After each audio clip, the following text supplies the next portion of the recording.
to the GRHL podcast, otherwise known as the Two Sharks and a Hurricane Show. I am Heavy Metal Riff. With me, as always, is Fluxay. Hello, everybody. And Tyrant. Hey, everyone. Tonight, we're going to talk about the semifinal playoffs. We'll have a game-by-game analysis. We'll revisit our predictions. Then we'll go into the finals preview, the GRHL award finalists, Tyrant Talks with some hot topics on the forums, and of course Heavy's hard-hitting question. So let's get to it. All right, first we've got the semifinals in the East with Carolina versus Detroit. The series ended in a 7-game series. Very tight, very tight. We got a lot of high-scoring games. So we're going to break down each game for you and talk about what happened. So let's start with game one. Very low-scoring game. Detroit wins it on the road, 1-0. A little bit of controversy in that game too, if I recall. Carolina had a goal, I think, in the first period that would have tied it up, but is that the overturned one? EA's refs determined that it was not a legal goal. What happened? Was it a kick-in or? Well, yeah, it was. There was like a shot on the goalie with the rebound just right there in the crease, and I can't remember which player. I want to, just out of instinct, I want to say Rebel, but I'm not sure if it was or not. But he did score it into the net, but I guess what happened, his stick was so far into the net that he kicked the puck to stick, and it was the kicking motion of kicking the puck to his stick is what I guess that happened as the puck crossed the line, so that's why it was called off. I mean, it was definitely an interesting call by that ref, but I'm sure you guys noticed that ref didn't work the rest of that series. So, so we've got an 18-shot game between the two teams, 2 power plays chances for Carolina that go unconverted, and in a game that's that close, you gotta get those chances and score on them. You know, you look at who's in the game, and you've got Savvy and Lady Redbush, who only take 3 shots between the two of them, and those are some of your highest skill players on the team. You know, they led in their respective categories during the regular season, but only get 3 shots off. Those guys, in my opinion, got to be taking more shots. I mean, and give credit to Treble Clef too. He got himself a 10-save shutout. Yeah. In NHL 14, 10 shots can be, you know, it just depends on the quality of them. And 10 shots can be easy. 10 shots can be ridiculously hard. It just depends. I mean, definitely credit goes to where credit's due. I mean, that's a team effort right there to get that shutout in general. And a little foreshadowing here, but Detroit is the only team that has gotten playoff shutouts so far. Mm-hmm. Well, I mean, you look at on the other side, Monty still had a great effort though, with that 87% save percentage. So, you know, he only let that one goal in, but they had to work for it. They still had to, you know, get some shots on net to get it past him. But unfortunately, you know, that I feel like that was a battle of defense and goalies, and Detroit won that battle for game one. A very physical game, a very physical showing by Detroit, who had 33 hits to Carolina's 9. So maybe that's something too that could have driven the momentum Detroit's way. So yeah, so I mean, going into game 2, you had Carolina answered right back with those hits, though. I mean, both teams were very physical in game 2. Yep. Game 2, of course, Detroit wins a huge shootout game. Detroit wins 9 to Carolina's 3. Detroit again almost doubles Carolina in shots, 17-9. You're taking twice as many shots. That means twice as many chances to score. Yeah, I mean, I was in that game, and besides it being a bit of a penalty fest against Carolina, you know, I got 2 of them myself, but that line of Prodigy, Chewbacca, and I'm not sure who the other winger was, but they were on fire that night. They were clicking. Mm-hmm. Well, you look at Prodigy. He gets 5 goals, one of which being a power play goal. And then you get Chewbacca with 2 goals and 6 assists. So really, really getting in on those scoring plays. And that fearsome power play from Detroit really answered the call that game. Yeah, they had 6 chances and scored on 3 of them. So that's a pretty good odds to say if you go on the power play, you have a 50% chance of scoring basically. Yeah, well, I was just gonna say kudos to for Detroit too, because I mean, if a team's gonna give you that many opportunities, you definitely got to capitalize on them and at least putting in 3. I mean, yeah, they you got did. to make if teams are gonna set you up like that, you gotta make them pay. Yep. you know? Well, what's interesting here too is that Carolina won 71% of the face-off. So, they were able to get started, but you look at 64 hits in the game total split evenly between the teams. Like, though, depending on when the hits are happening, those can always open up plays. So just saying that you're winning the face-offs is not enough. You have to do something with it once you get the puck. Unfortunately, the only one who looked like they could was Rebel with a hat trick. Moving on to game 3. That is exactly what Carolina decided to do. Yep. They answered back. Carolina wins 8-1 on the road too. Well, again, like we touched on, I mean, the one number that really jumps out at me just looking over at the summary here. I mean, Carolina 8 power plays. I mean, Detroit just going to the box and saying, "Here, it's your game now." I mean, they converted on 3 of them. So that's 3 of those goals right there. But also, I mean, they outshot Detroit 23-11. So I mean, they're trying to get back in the game, putting the puck on the net, and clearly that strategy worked out for them in game 3. Well, and what's great about getting 8 power plays, you say, well, they didn't even convert on half of them, but that's also 4 penalty or 5 penalty kills for Detroit, in which they can't focus on scoring. You see another physical game here with game 3, 75 combined hits. We got the only 2 fist fights in the entire series between Emmerth and Shady. Shady winning both of them, unfortunately. Sorry, Emmerth. Guess you need to grab an ice pack and rethink your decisions here, but you'll get him next season, buddy. So moving on to game 4, once again, Carolina battles back and wins 4-1. Not quite the shootout of the last 2 games, but a pretty strong showing for the game. Big win to even the series though in game 4. 2-2. Headed back home. Essentially, you're looking at setting yourself up to win those last 2 games. Well, what's interesting up to game 4 in this series too is that both teams won their games on the road or lost their games at home and then went on to win games on the road, which you don't normally see happen. Is that away team magic? Yeah, apparently. Another one thing I wanted to point out about game 3 is that Carolina finally outshoots Detroit 23 shots to 11. And then here in game 4, Carolina gets 12 shots to Detroit's 3. Detroit took 3 shots on goal that entire game.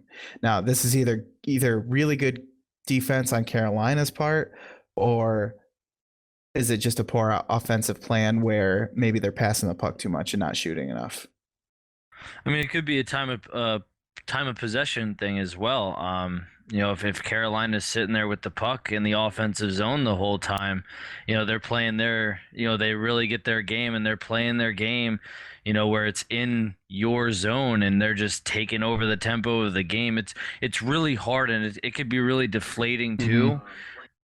Playing against a team like that where you just don't have the puck and you have to make every single time that you do touch the puck basically perfect. Yeah. You got to have a result on that. Otherwise, it's a turnover and the next thing you know, Carolina's got it in your zone for another 5 minutes. Speaking of scoring, unfortunately, you see a score of 4-1, and then you find out that Detroit shot 3 times, and you have to look at the goaltending and go, is it bad luck? What happened there? How do you face 3 shots and let in one of them? But Flux, as you can probably attest to, that's no uncommon thing.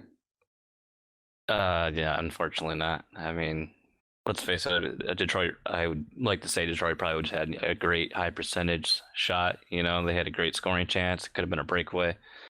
And yeah, I'm sure Slayer wasn't happy about that, but ultimately though his team still got the win. So, you know, that's the only stat that matters in playoffs. Well, moving on to Game 5, Detroit goes back to Carolina, and Carolina dominates 9-3.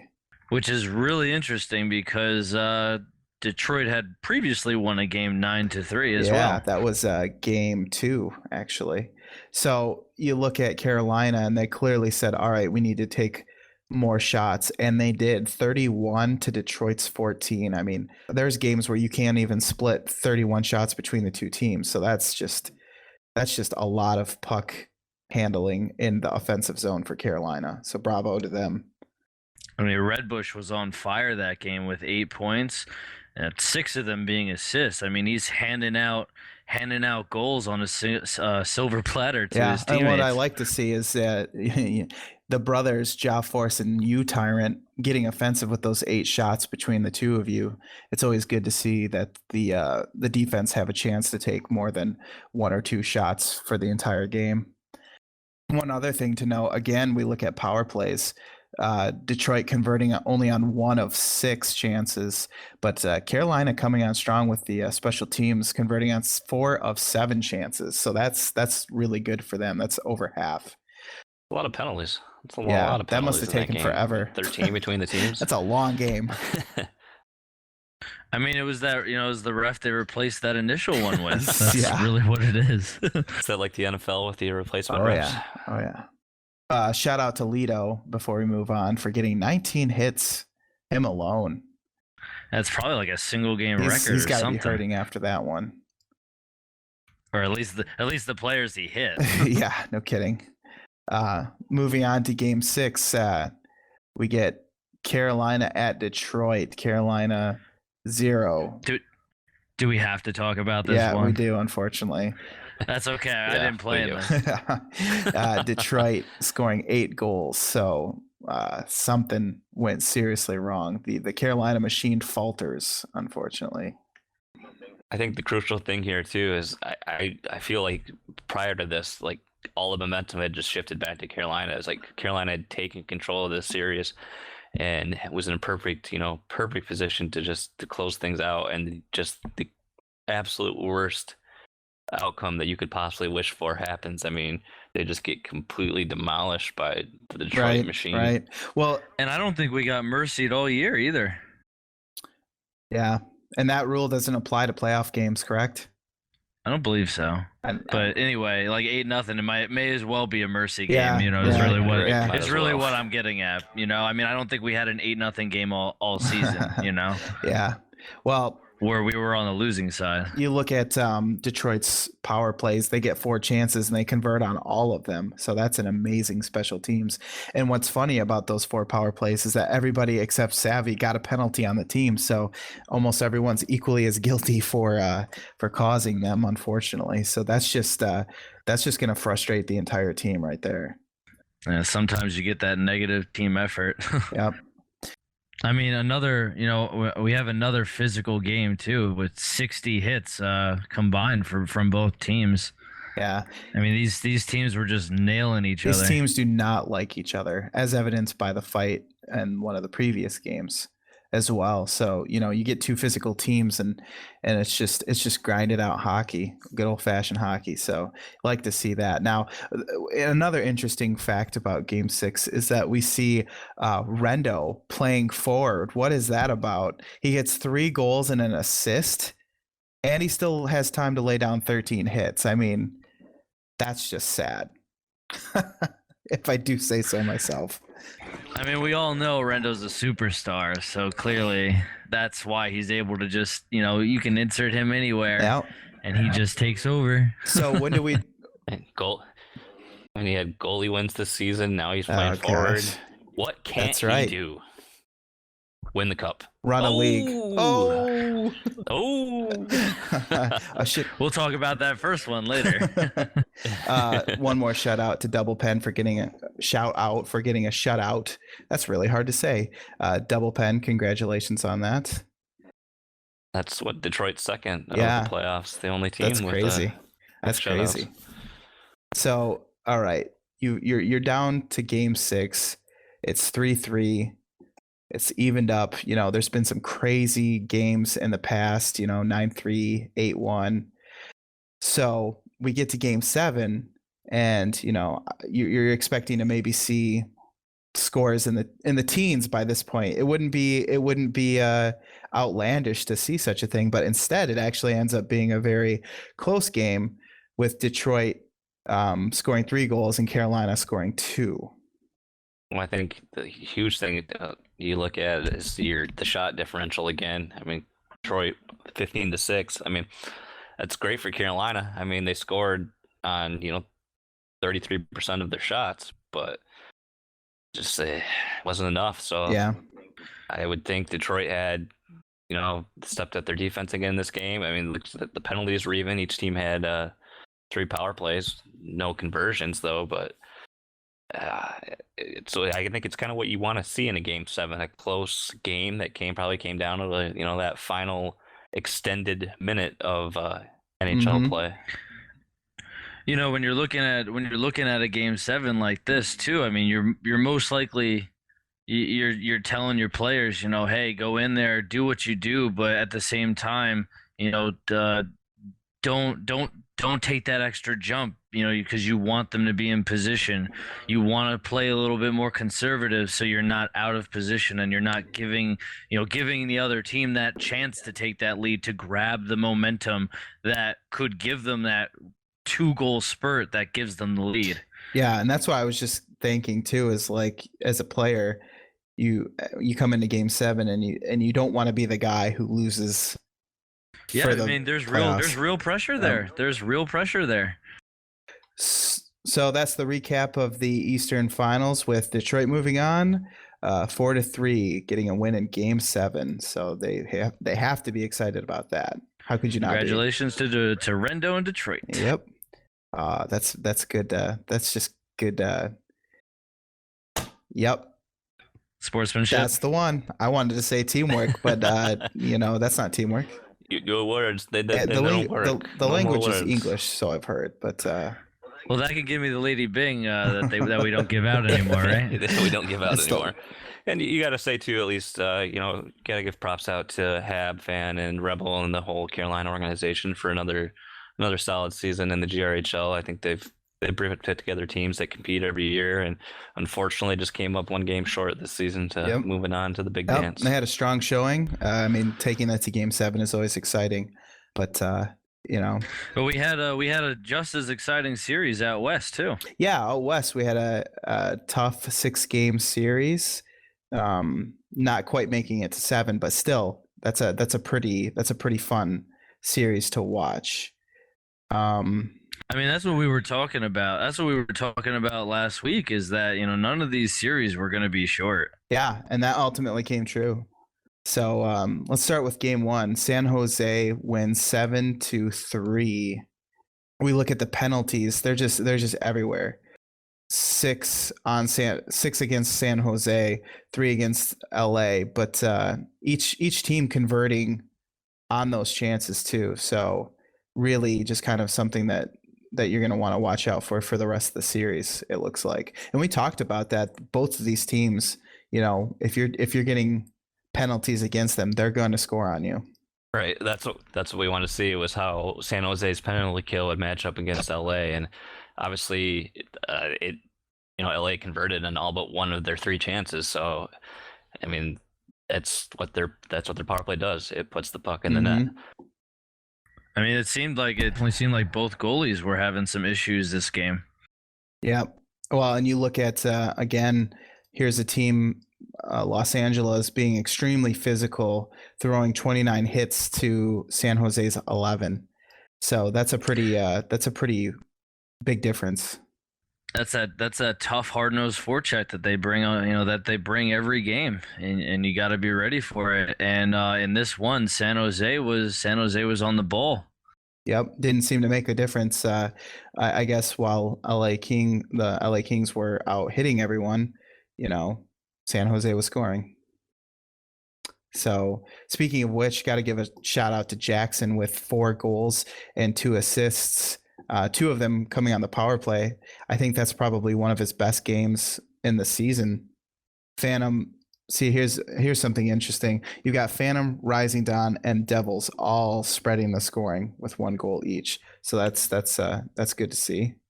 I mean, that, again, that offensive juggernaut, that whole team knows how to score and knows how to put the puck in the net. But then at the same time, you got Snoopy bringing the pain with 17 hits. Yeah. I mean, that's right up there with Lito, as far as hits in a single game. I mean, that's just smashing. Yeah, that's a ridiculous amount of hits. And it's just what you want to see. You want your playmakers to show up in those games. I mean, and that's, Phantom, Dawn, and Devils were some of their top players throughout the season. It just wasn't enough with with Jackson, teeing off that game and putting the team on his back a little bit to carry him through game one. One last thing about this game before we move on.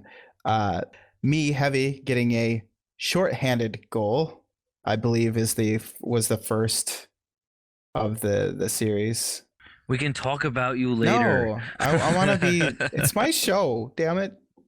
In future reference for the rest of this cast, it's been clearly evident that Heavy is drinking heavily God, while I we're wish that was recording this. true. Anyway, let's move on to game 2. A fairly high-scoring game, but for one team, anyways. And unfortunately, not much to say. It's just all LA in game 2. That's really all you can say. Yeah, I mean, this is the game where LA takes the series right back out of the hands of San Jose and says, "Look, we're not going to sit here and take it." Yep. Well, once again, out hitting San Jose as well, 29-7. That's just, they're throwing their bodies around and they're just having their way with us in this game, at least. Same thing with scoring all around from LA on this one. You have Phantom, Steeler, Slugger, and Devils all with a goal. Yep. And you look on the opposite or the other side on San Jose, Knife Splash with the only goal, unassisted as well. So clearly an opportunity goal. So just something, they're just not firing on all cylinders there. And it looks like Boski tried to generate a little excitement for the team, but Devil's Maniac said no and pummeled him to the ice. I mean, he tried to get something going, but once again, the Kings just said, no, this is our game. We're going to dominate you on every single facet. And they did. And really, San Jose or Los Angeles there took the momentum from game 2 and went right to game 3 with it. They won 7-2, and again we see that shot category. LA double San Jose shots, 18-9. So once again, the higher shooting team ends up winning in the end. Yeah, I mean, we've been seeing that a lot. I mean, we saw that a lot in the playoffs for this first round, where the team that was normally out shooting their opponents were really coming out on top. Yep. And, San Jose tried to even the hits this game, San Jose's 22 to LA's 18, but in the end, it just didn't matter. I do got to say that Jackson out on the ice there, taking 3 penalties alone of the 4 penalty kills that San Jose had to face. So that's got to be frustrating for him. This one was a big game for Dangler QC, where he plays defense for San Jose, I believe, and he had a big game, 5 points. I mean, this is a guy that was traded early in the season from Carolina, over to Los Angeles, and ended up giving that team some good punch. And you like to see a defenseman getting on the scoreboard there with some points, so that's always a good thing. So you have to look now, going into game 4, LA, they they had the control of the series. I mean, they had the momentum. They just had pummeled their opponent 2 games in a row. So I mean, I think there was a lot of Yeah. pressure going into Game 4. I think this was a game that San Jose had to win. Well, you look at that being down 2-1, and that's the time where you realize either they're going to win and it's going to get out of hand because they're going to go up 3-1, and then they only need one more win and we're done, or we're going to battle this out, get a win for ourselves, and even up the series. And that's exactly what San Jose did in Game 4, winning 4-1. Yeah, I mean, but I don't want to downplay Fluxay standing on his head with with only one shot or one goal allowed on 13 shots. But Knife Splash had a hat trick, and he just he made sure that San Jose was getting that win. Yeah, he's a workhorse, man. You put him on a line and you know that he's going to score goals. That's pretty much what it comes down to. I mean, it's been proven throughout the entire season just by the fact that he's number one in scoring, in goals. So right there, you know that you have someone who you can depend on. So I think that was a good move. And an interesting move too as well. You had LA dress both of their goalies in this game, except only one in pads. You had Nell and Net and Jolly Green up the forward role, and that paid off. He scored the lone goal for LA. Yeah, I mean, when you can get secondary scoring like that from guys that normally don't play forwards. I mean, we saw what Rendo did in Detroit. I mean, it goes a long way. Well, when you put the man in pads out on the ice to score a goal, and he gets the lone goal, I believe, even though they lost, that he probably had to go back to the locker room and get a few jabs in at the forwards, because that's just too funny. I mean, come on now. But good work by him. It's tough, especially if you're behind, to start scoring, because you're down and out by that point. So good job to Jolly Green getting a goal. I mean, and the stars aligned as far as the momentum goes for this series. Going into Game 5, you really had a tight game. For that fifth game where the series is tied 2-2, who's going to be the team that grabs that momentum? Right. Well, yeah, going into overtime, I mean, you look at San Jose and each forward has a goal. That's just good puck movement, and again, having players on the ice who can all be a threat. And this one was pretty much even down the stat line, down the box score. It was one goal for one goal, and it ended up going to overtime. Mm-hmm. LA ended up having to use an ECU though. Yeah, is that the first ECU for the playoffs by that point? Yeah, it was. So maybe that you never know, but does that affect the outcome of a game when you introduce a player who hasn't played on the team for a season? You never know. So you're coming into the sixth game down by a win. You're looking at San Jose, and God damn you. See, it's very hard for me to do this when you're typing, you bastard. Yeah, somebody else saying it. God. It's very hard to do it when you're drinking, Emily. I wish I were. Put the whiskey down. I'm drinking water, unfortunately. It'd probably be easier. So you're coming into Game 6 now. LA's got their backs against the wall. They're down a win. San Jose is looking to close things out. I mean, it's for us, for the fans, it's what you want to see. It's the type of matchups that you want. It's that it's going to create a rivalry, for the future, these type of battles. Mm-hmm. And I mean, this was for the most part, this game was pretty darn close. From what I remember of it, the whole way. I mean, I believe LA kind of jumped right on with an early lead, and San Jose had to battle back. And I mean, unfortunately, they just came up short. San Jose got the win 6-4. Yep. Well, and you look at, that's a pretty high scoring game right there for both teams. Again, close to battling back and forth. But you look at on LA, Phantom and Rejected Rapier with 4 points each getting 2 goals and 2 assists. So Their brain they came with a purpose, obviously, and that was to win. Can I say the very surprising key to this game that might have decided the victory? None other than Heavy Metal Riff scores 5 goals. Yes, ladies and gentlemen, 5 goals. That's right. This is unheard of. Well, I do have to say, and you were there, so you can attest to this, that it didn't come down to skill at all. It just came down to being in the right place at the right time. And a lot of it was one of our teammates just getting me the puck because I was just standing at the right time, or at the right spot at the right time. It's great that I got 5 goals, but it just comes down to teamwork. I just happened to be the guy who was in the best position to score, and that's exactly what I did. So I wanted us to be able to win in Game 6 so that we could just close it out and be done with it, and that's what we did. So, Coach gave you the A+ for positioning that that's game. right. That's right. But yeah, I mean that's San Jose winning that series in 6 games, 4-2. I do have to add that Nell did accept my fighting challenge in the series. Unfortunately, Never happened.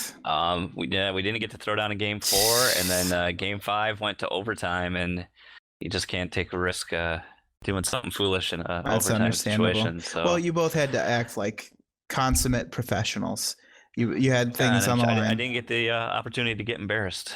So exactly, because she probably would have laid you out. Yeah, I mean, we all know that. Yeah. So.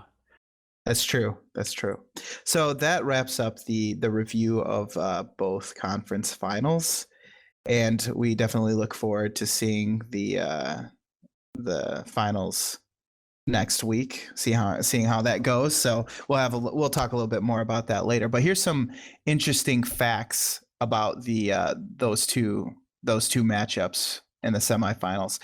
In 10 of the 13 games in the semifinals, the team that shot the most won the game. That's very critical, I think, moving on into the next round, because you look at it and you say, all right, if we shoot the most, there's a good chance we'll win. It's all about wearing down the goaltender. Yep. Well, and it doesn't even have to necessarily be a lot of shots. It just has to be more than the other team. You look at San Jose, who won 2 home games and 2 away games, whereas Detroit wins 1 home game and 3 away. Road Warriors. Yeah, I mean, they're gonna come into your house and they're gonna spank you, apparently, because they can't quite get it at home. But man, if they have a chance to ruin you in your own house, they're gonna do it. So let's look at Carolina versus Detroit. In this series, a combined total of 382 hits with 2 fights in this series. Clearly, these teams didn't like each other. I mean, that is a ton of hits for 7 games. I mean, that's what the two teams built themselves on, though. They built themselves up during the regular season with their physical play, and there was no doubt that they were going to take it into the playoffs against each other, especially being basically conference rivals and finishing within 1 point of each other for the division lead. Well, and you compare it to the San Jose versus LA series, and you combine their hits for a total of 204 with only 1 fight in the series. I mean, that's almost 200 less hits. That's incredible. I mean, there is a 1 game difference, but still, that might be one thing that Detroit will have over San Jose, is the ability to just come in and ruin them on all fronts.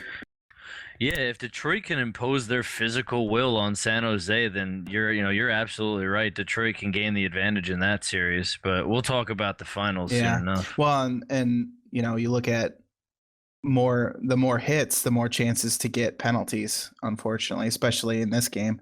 So with Carolina versus Detroit, you had a combined total of 16 power play goals on 46 power play chances. That's 46 penalties in 7 games. And then you look at San Jose versus LA with a combined total of 11 power play goals on 29 power play chances. So definitely a lower penalty series compared to Carolina versus Detroit. And I think that's reflected in the amount of hits. Interestingly enough, though, the percentages are not that far apart. Both both series pretty much had we're looking at 34% versus 37%. So, both teams in both series kind of exercising their power play will, if you will, whenever they got the chance. So things to look forward to next week. But let's move on. I believe, if I remember correctly, that we foolishly made some predictions about who is going to win in these two series. I think we started with Fluxay last week, if you want to go back over that. Oh yeah, I had Carolina picked to win the series in 6, and unfortunately I came up a little short on that with Detroit pulling it off. But I did successfully call San Jose. Yes. Taking the West in 6 games.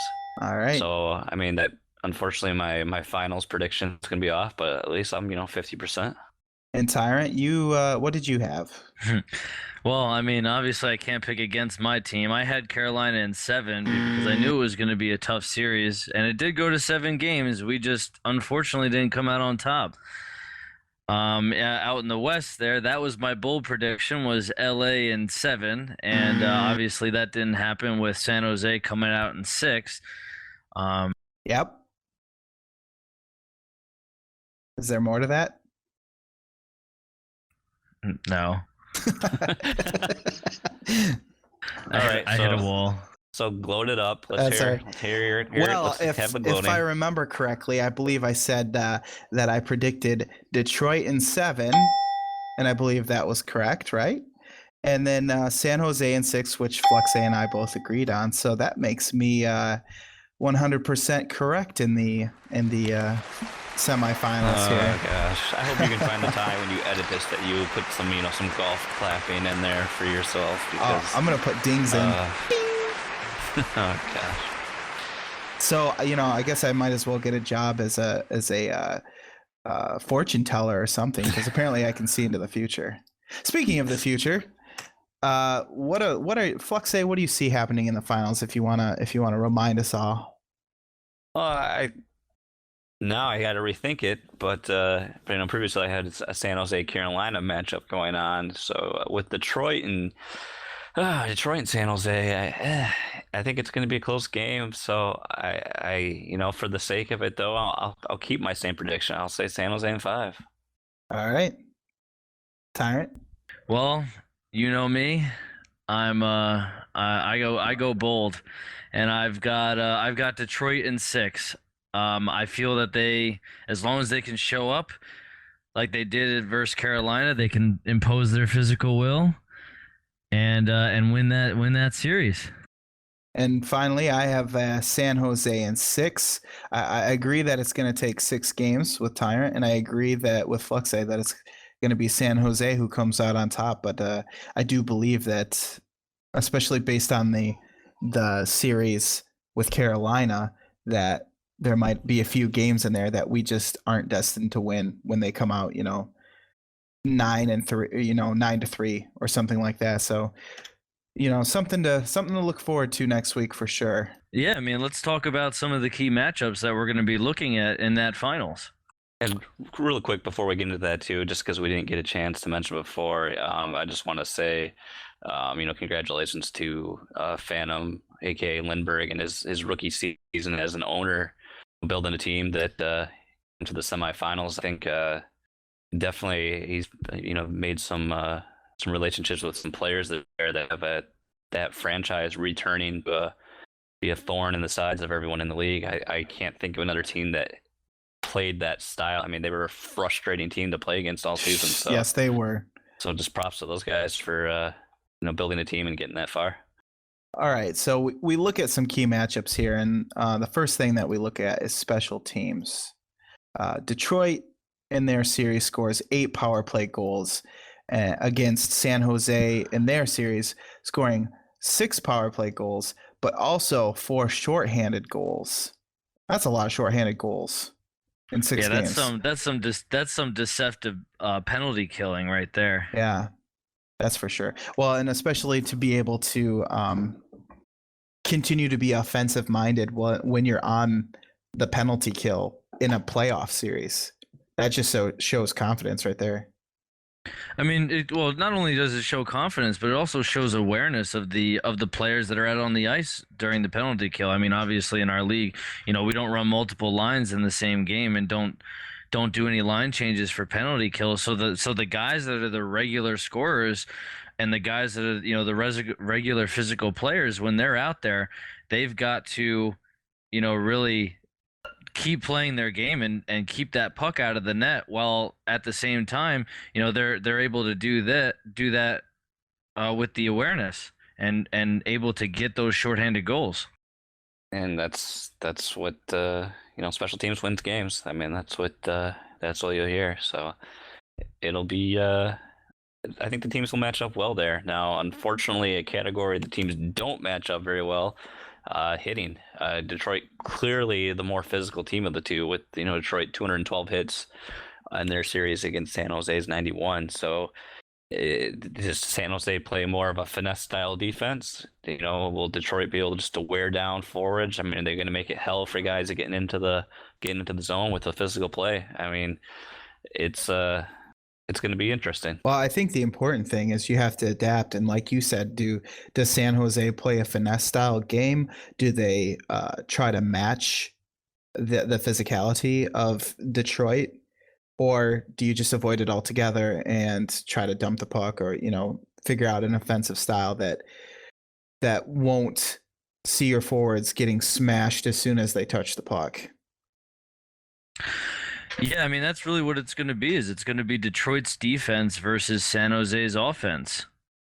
You have players on the blue line for Detroit like X Factor and Rendo, Shady, Delzato, that are gonna they're gonna show up and just like Fluxay had mentioned, they're gonna pound you against those boards. They're gonna impose that physical will, and they're gonna make you maybe play a game that you're not used to playing. Mm-hmm. Where San Jose's got the skating ability, and I mean, they can hit too, but they've got more of that playmaking finesse style where they can get right around you and score. So I mean, that's going to be a great series. Mm-hmm. Well, you're speaking of players, you look at Detroit, and there are 5 players on their team that have played 4 games in their first series. Now, I'm going to go ahead and take a bet that is pretty much going to be one lineup right there. That's going to be what they come out swinging with. You've got X Factor, Delzato, Lido, Prodigy, and Chewbacca all playing 4 games. But you look at San Jose, where they tried to more evenly spread out the games for each person, with only myself, Heavy, and ending up playing 4 games. Oh, don't leave me out, son. That's right. Well. That's right. Yep. Sorry about that. Yeah, that doesn't. Ironically enough, all 4 wins. I was in net. Just gonna throw that out there. And I was on the ice. Just gonna throw that out there too. Yeah. No more this doesn't include goalies. Unfortunately, I forgot to look at that. But yeah, I mean, could that be a tell? Unfortunately for Detroit, like, do they have one lineup that produces and then they just leave the other players out to dry? I don't know. Well, if I was Detroit, I'd want those guys out there, because immediately, Leto, he's going to put up points. Prodigy, huge goal scorer. I mean, and Chewbacca, I mean, he scores goals in forward, and he's an excellent defenseman as well. So, I mean, I'd want those guys in as many games as possible if I could. But then again, you look at Los Angeles, and I feel like they tried to do pretty much the exact same thing, and it backfired on them, because you get into a situation where, because for fairness reasons, the GRHL has a limited amount of games that you can play before you get to the 4th game or 5th game or whatever it is. So, once you get those players in, you're kind of left. If you get to game 4 and it's 2-1, a 2-1 series, then you're kind of left a little dry when it comes to your talent. You used it all up in the beginning, and then now you're kind of left with, I guess, what you would consider to be your second string players.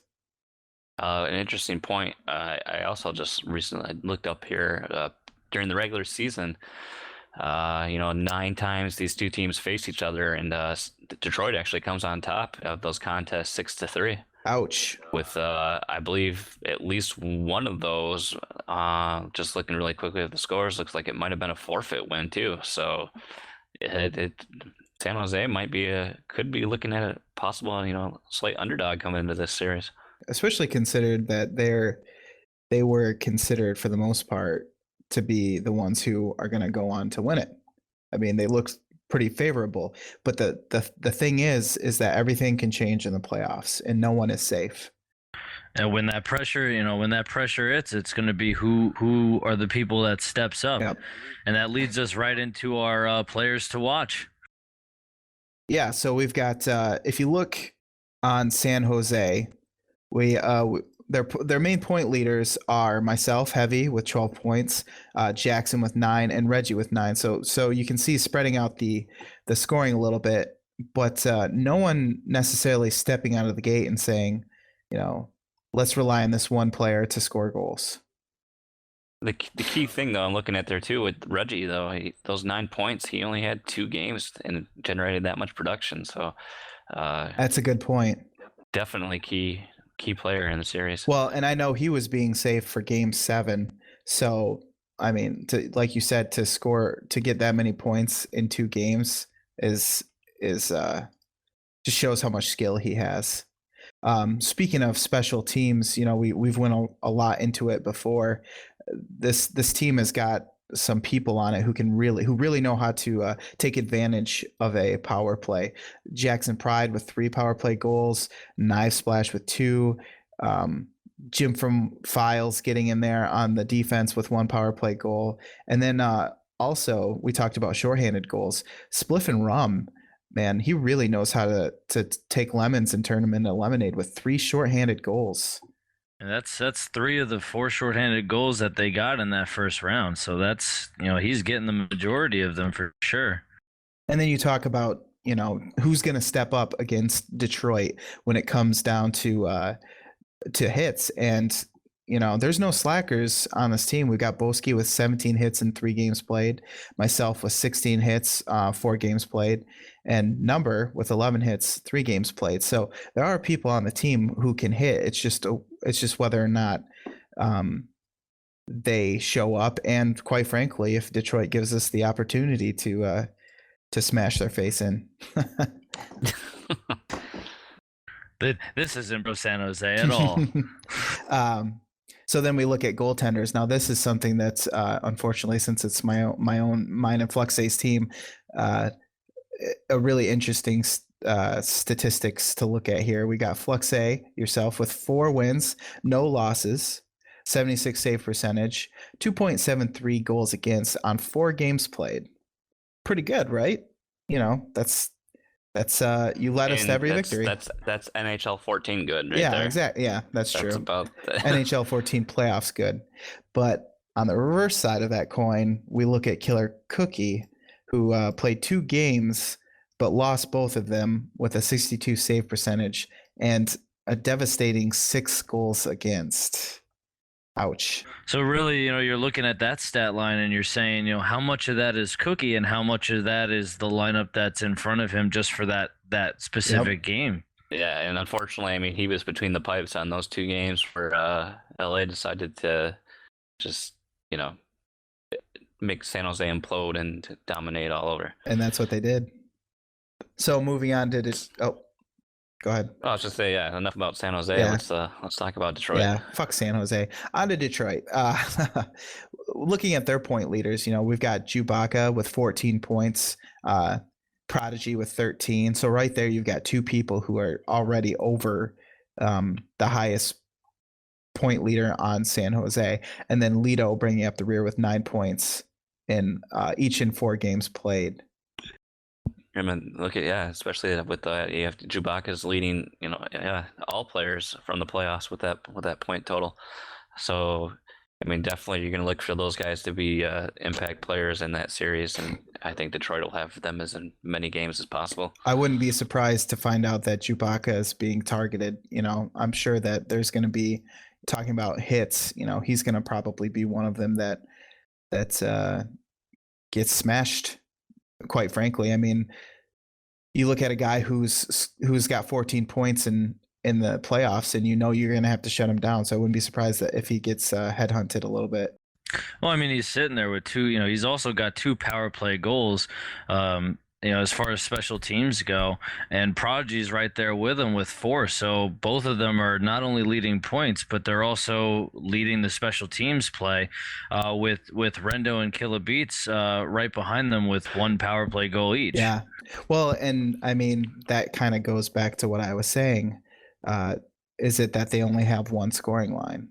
You look at their leaders for some of these categories, and I feel like we're seeing the same people over and over again. Yeah. I mean, you also got to look at what Detroit's strength is, though, and their strength is that physical play, and it's going to be so difficult for San Jose to match the physical intensity that Detroit brings to every game. I mean, just looking at 3 players here as far as hit leaders on their team, Lido has 43. Rendo has 39 and Del Zotto has 38. And an interesting point of that is that Rendo's only played 3 games and he only has 4 less hits than Lido does. So those 3 players right there already match the entire San Jose team. Yeah. Well, and with the other 2 having played 4 games, but yeah, I mean that's a ridiculous amount of hits. I mean, you're talking about a high percentage chance of getting injuries too, and that can affect the game. I mean, we've all been in those close games where if that player didn't get injured on that hit, it could have been a completely different game. Yep. So you talk about the people who are hitting in front of the net. Basically, you got your defensemen who are just smashing people up. But you got to look at the people behind the defensemen as well. We've got Double Pen and Trouble Clef. Double Pen with 3 wins, 2 losses, with a save percentage of 72% and a 3.72 goals against average. Now he does have 1 shutout, however. So then you go to look at Trouble Clef with 1 win, 1 loss, 76 save percentage, 4 goals against, and 1 shutout. So pretty close to the same stats, but neither really standing out. It seems like there's a little bit of a consistency issue there. I mean, is it a consistency issue, or is it really them being consistent and just really showing up and just providing that last resort backstop to a team that can really play in front of them? Yeah. I mean, the interesting note, the 1 shutout was in the 8-0 game, but the crucial one was in that 1-0 game 1 victory. So, it's not just, a shutout's fine and dandy, but when it really comes in, when, it's a close game, that's even better. Well, and there's one thing that you do still have to take into account, besides all of these 4 factors. They have 1 player on their team who appears to be cursed. The Rendo curse. Yes, it is true. Rendo just can't seem to get that elusive championship, and unfortunately, it doesn't just cover the GRHL. Yeah, apparently, back to his days in the EHL, he would succumb to the Rendo curse. But I feel like it's even more of an issue now that it's his name is in the league, so it seems to doubly affect him in this. I mean, season 1 he didn't have a chance, but season 2 I believe he was eliminated in the playoffs. Season 3, you guys can help me remember, he was Toronto, and I don't remember where I mean, he got pretty far, I believe. I don't remember how they finished. I think they eliminated in the playoffs prior to making it to the finals. I don't remember. I don't remember either. Well, and obviously, season 4 they losing to Boston in the finals, and here we go again. Here he is in the finals. So, how big of a factor will the Rendo curse play? Don't schedule him. That's what I say. Well, there's your solution. Just don't schedule him. He won't bring his bad juju if he's not out on the ice. I mean, hey, they're already there. If you think about it, he played less games than he normally would have. I mean, in a 7-game series, he only played 3. Mhm.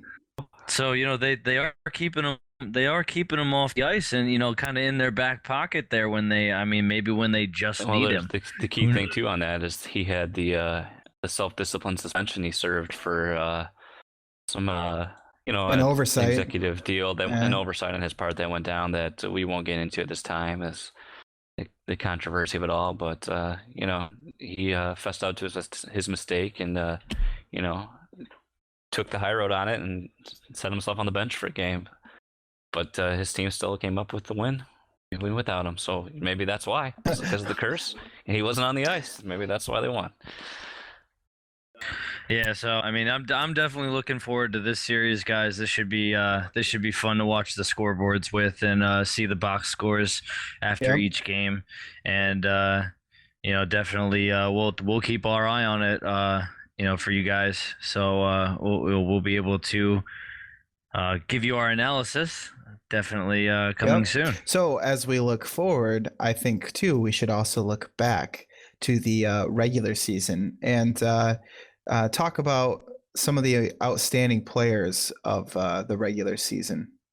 Yeah, every season I put together my secret society of those people that want to participate. Judgmental and, assholes. Yes, yes, the judgmental assholes of the league in this selection process. And for people that don't know how it works, each season I get a group together that no one. It's pretty anonymous. People don't know who else is out there that's voting, but I get a group of GMs and owners and executives together, and we nominate and vote on all the trophy winners for the season. The players are ranked, and then there's a point value assigned to each rank. So the total number of points that'll get you nominated. So we've completed the first round last week, and we just wanted to announce the finalists here on the show before anything went up on the site. Nice. So exclusivity. Yes, a podcast exclusive. That's right. We learned from Microsoft, and we know how to get exclusives. Damn it. Yeah, everyone's minds have collectively just been blown. That's right. I guarantee I just it. heard it. So we'll get started here with the Hart Trophy, the MVP for the season, and it was a pretty close race, at least just for the nominations, and then no specific owner here. Order that is, our 3 finalists this season will be the Phantom, Reggie Hauser, and Leto coming in, and I mean no surprise there with Leto. I mean he produced a ton of points this season, so I think all 3 of those players are deserving of those nominations. Nice job, guys. Yeah, definitely. Congratulations. Next category we have the Vesna, and a couple new faces that we don't usually see in this conversation this season, and unfortunately, as we all know, this was not a kind season on goaltenders, and we saw a streak of players that weren't in net, and we only had a few goalies that really showed up week after week for their teams. So I think that really played a factor into the voting. But our 3 finalists, we've got a rookie, Monty Python, Nice. from Carolina, getting nominated, and as long as and it's nice to see because huge kudos to her for a big turnaround. We've got Nell making the finalists, and myself actually getting that 3rd nomination. So there's your 3 goaltenders going for the Vezina this season. Nice. Now we've got the Calder, outstanding rookie, and this was interesting to watch develop. But I mean, if you look at numbers, they're pretty decisive totals. But yeah, I mean the Calder's always an interesting award every season because we always have those new faces coming into the league, and it's almost exciting for us being in the league for what's going to be 5 full seasons now. You see new faces every season, and they just come in and they get these stat lines that are just crazy. Sometimes it's interesting to see too that a lot of the time those rookies actually have some of the highest point totals of the league. So that's nice to see fresh talent come in and just really perform, and in some cases outperform other players around. We've got Jackson Pride, Knife Splash, and again Monty Python getting in that third nom. So those are your 3 finalists for the Calder Trophy. I like to see a goalie get in there. That's pretty cool, in my opinion, anyway. Yeah, that's nice. Yeah, I mean to be nominated for Calder and Vezina in both, for both of those in your rookie season that's definitely one hell of a feat. So good on Monty there. Moving on to the Selkie, your defensive forwards in the league, and I mean this was probably our closest our race early on for nomination, and it's I think maybe that's just because you have such a wide berth of what makes a good defensive forward. Is it just stopping plays? Is it laying the body? I mean, there's a lot of different ways somebody can step up and make their worth defensively as a forward. But coming through our 3 finalists, like we've got Leto snagging a nomination again, Phantom again with his second nomination for a trophy, and then Bevstrong rounding out the 3. Big hitters all there too, so no surprise. To me anyway, hits. There's a lot of forwards out there who play the finesse game, but I think it takes a special kind of talent to be able to hit on forward as well.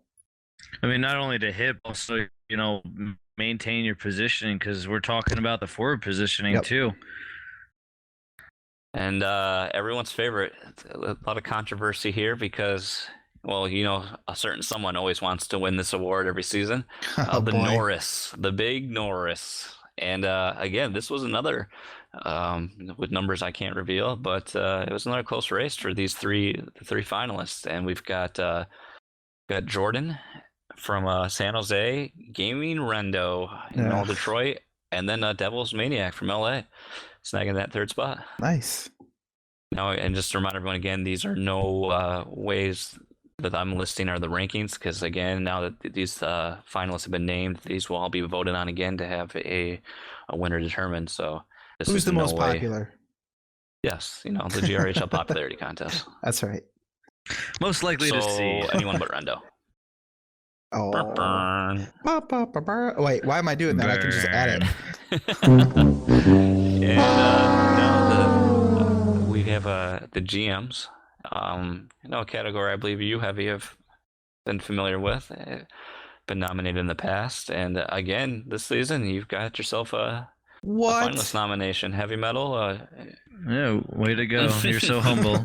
Drew and Leto, and no surprise there with Leto, because I mean, Terrence had some issues, and I mean Leto really kind of ran that team for the majority of the season, so it only makes sense that he would find himself nominated for a GM of the season.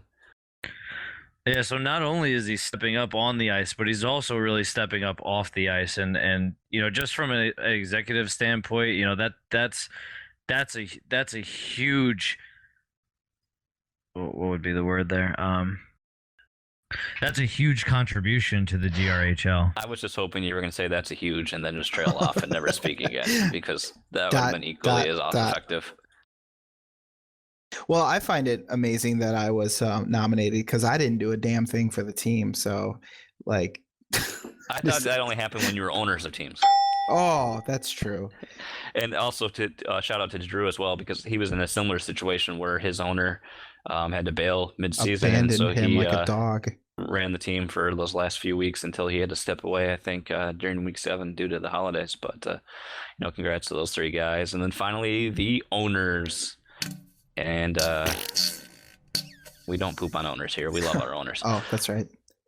We've got Hab Fan getting nominated. Nice. Phantom again with another nomination for awards. And we like him. Juan and Canuck. Really? Yeah, really. I think people just ran out of people to vote for, so they just threw him in there. Just threw him in there. Huh? So those are your finalists for the awards, and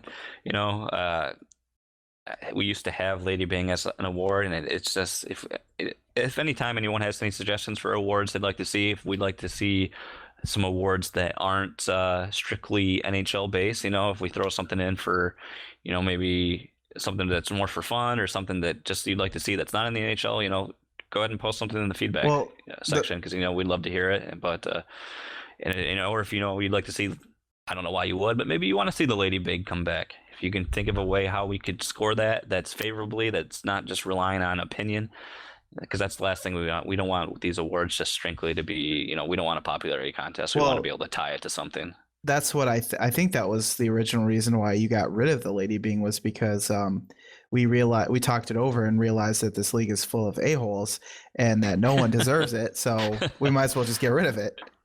So that's a good point. I mean, I don't know what league you're playing in, Heavy, but everyone is lovely. That here. is true. I will say that for as many seasons as I've been involved in the GRHL, I feel like this season probably had the least amount of controversy and drama going on. I mean, you'll always have a little bit of it here and there, but for the most part, it was actually pretty smooth sailing, as they say. Yes, and I should add as well that I will have all these finalists in an announcement post for people to review also sometime this week. But as stated before, the podcast gets the exclusive. That's right. First take on the news. Awesome. So there are the finalists for season 5. Looking forward to finding out who is going to win GM of the year. I mean, all of the categories. And congratulations to all of our finalists as well. That's right. So moving on, we've got Tyrant. I think there's some things that you would like to discuss on your Tyrant Talks Hot Topics. Topic. Not the crummy store. Not the store. Tyrant calling in from Hot Topic. Go ahead. Well, hey, I can't hear you over this loud rock music, but no.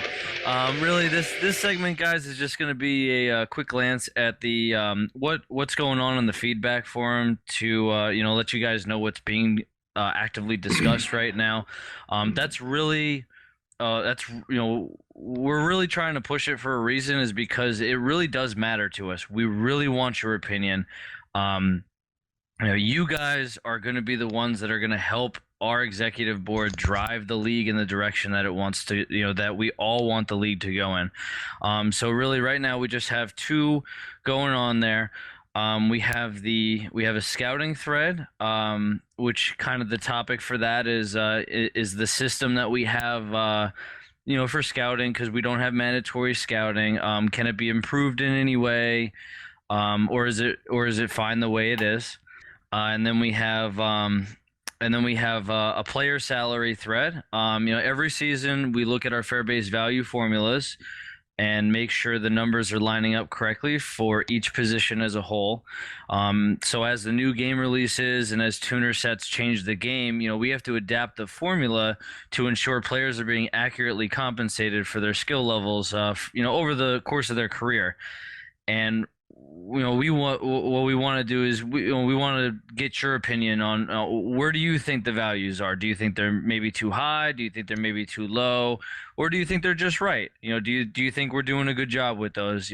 That's really what we want to get some feedback on that. So definitely head over to the public feedback forum.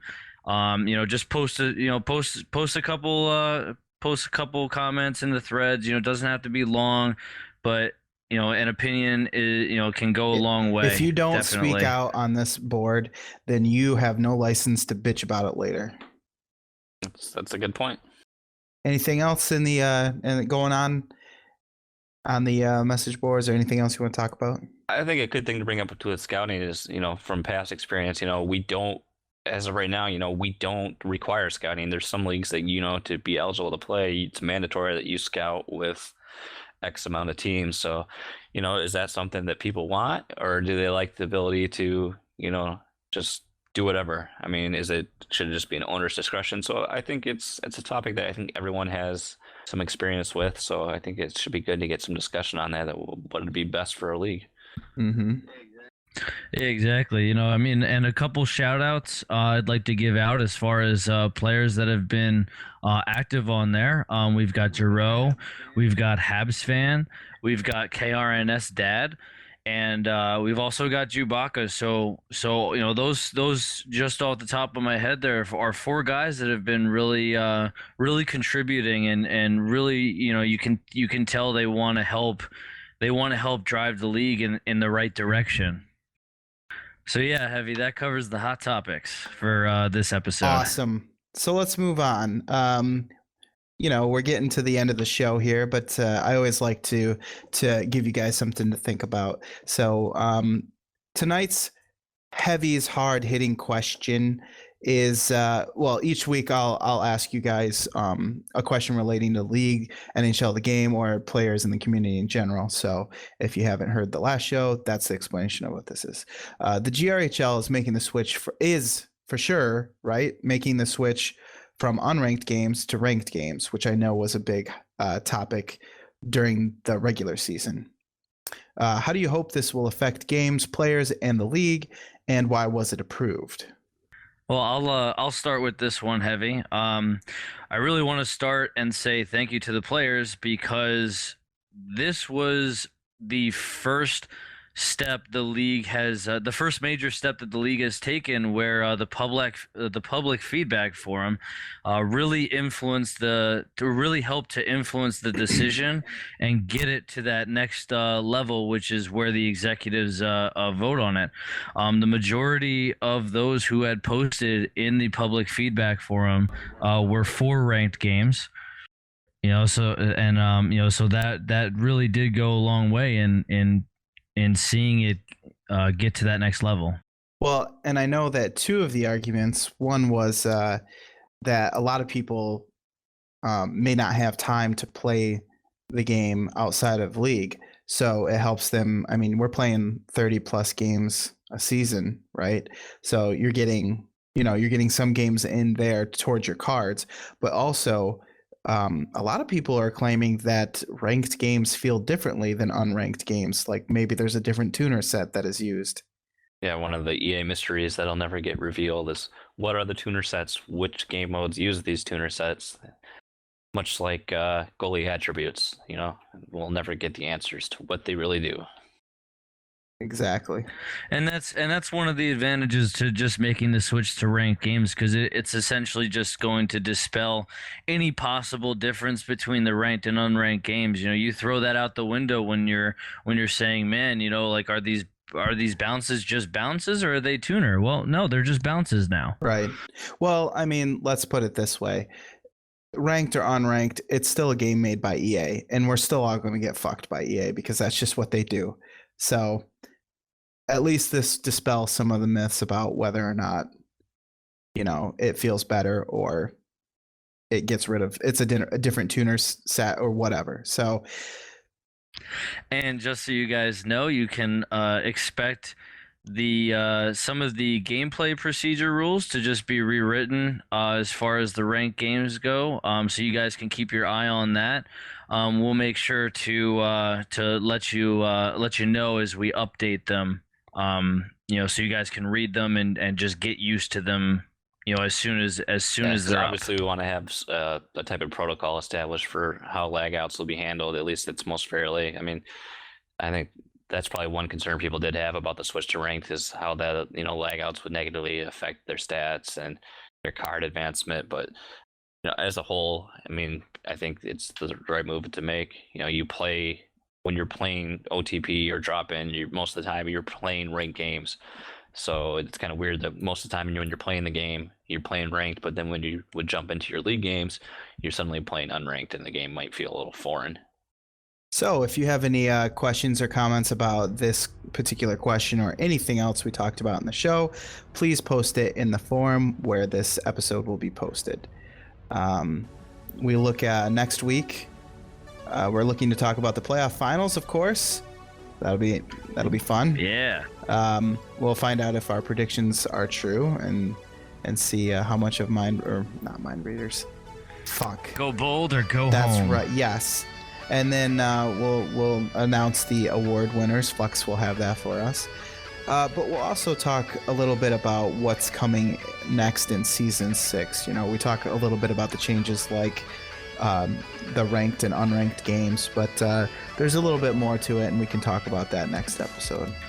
It's the most wonderful time of the year. Sorry, I love the off season because I get to do contracts. We know you love contracts and payouts and them payouts. Yes, that's you know right. why I love off season? You make it play rain. a bunch of other games. Well, with that. And I think I'd like to say too, you know, as we get further into the show, you know, if anyone's interested in, you know, being a potential, you know, guest on any future episode, to reach out to one of us, and we'll see what we can do about fitting you into a future episode of the GRHL podcast. Yes. or maybe we'll reach out to you. Ooh, the plot thickens. We have a very long reach too, so watch out. But yeah, we'll talk more about that next episode. But for tonight, I'm Heavy. This is Flux. And I'm Tyrant. Thanks for listening. Yep. And this is the GRHL podcast. Thanks for listening, guys.